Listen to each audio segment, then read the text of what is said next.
Founded in 1967, Precision Engine Machine Company is a full machine shop with the capability to do engine work for drag racing, NASCAR, offshore boat racing, tractor pulling, 24-hour racing, and much, much more.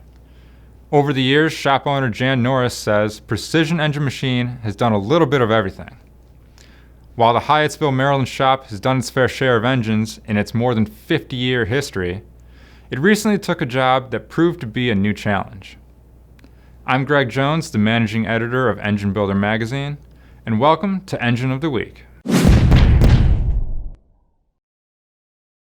This video is sponsored by Cometic Gasket, sealed by Cometic, and by Pen Grade Oil, Precision Performance Pen Grade, always the original green oil.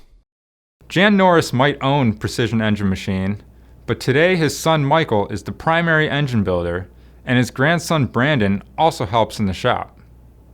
Recently, Precision had a customer come to them wanting to rebuild a 327 Corvette engine. The rebuild fell on Michael's shoulders, but it turned out to be more than a simple rebuild. The customer wanted a numbers-matching 327 Corvette engine for a 1963 Split-Window Coupe Corvette that met the National Corvette Restorers Society guidelines. Here's Michael himself to tell you more. This is actually somebody that we had done a build for in the past. We had done a Mopar for this guy. He bought this 63 Split-Window Coupe and brought it into us and wanted it completely numbers matching, a factory original look. The block was the right block, but the heads were not the right heads. The intake was not the right intake. So somebody had gone through the thing at one point, so we had to go back and get all of that straightened out. To start the build, Michael had to make sure the block was reusable, as it was the only piece of the original engine that was still numbers matching. With that old of an engine block, the first thing the shop did was hot tank it and magnaflux it to make sure everything was in good shape. From there, Michael did a full array of machine work on the block, checking the align hone and boring it 40 over. On this particular engine, he needed to deck it, but made sure to preserve the stampings on the front of the block. The next thing that Norris had to do was make sure the heads and the intake manifold going on the engine were both date-coded and the correct casting numbers for the engine.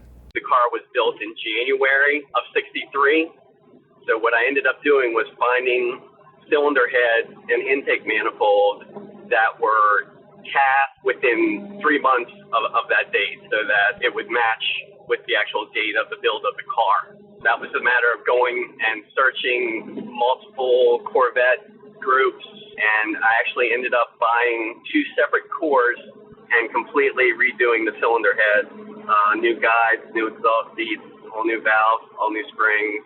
One thing that we did do that wasn't factory was we put in screw-in studs and guide plates because some of the studs were actually pulling out of the head. All in all, Norris had to hunt down every single part he could find because most of the original engine came to the shop in a basket. However, for a guy who's been in an engine shop since the age of 4, this engine build proved to be fun and a new challenge. The hardest part was doing all of the research and finding the parts, but that was also the funnest part.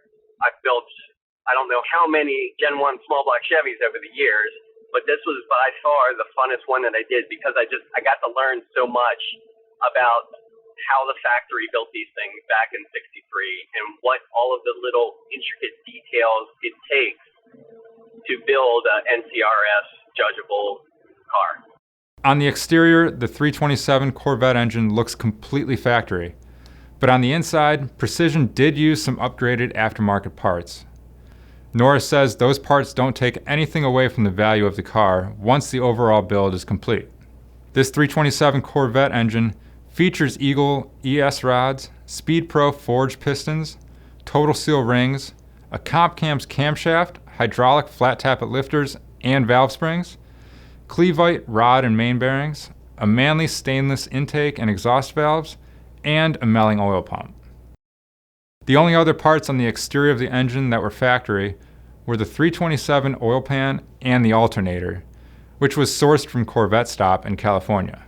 The crankshaft inside the engine was also an original 1963 part from GM that ended up getting magnafluxed for cracks and ground 10 under on the mains and rods, and it got balanced. The engine came out looking absolutely beautiful.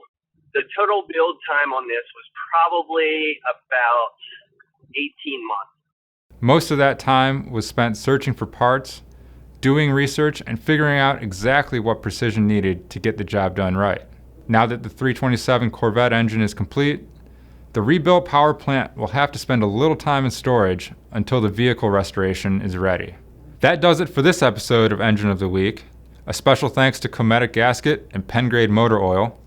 And remember, if you have an engine that you'd like to see featured, please email me at gjones@babcocks.com. We'll see you all next time.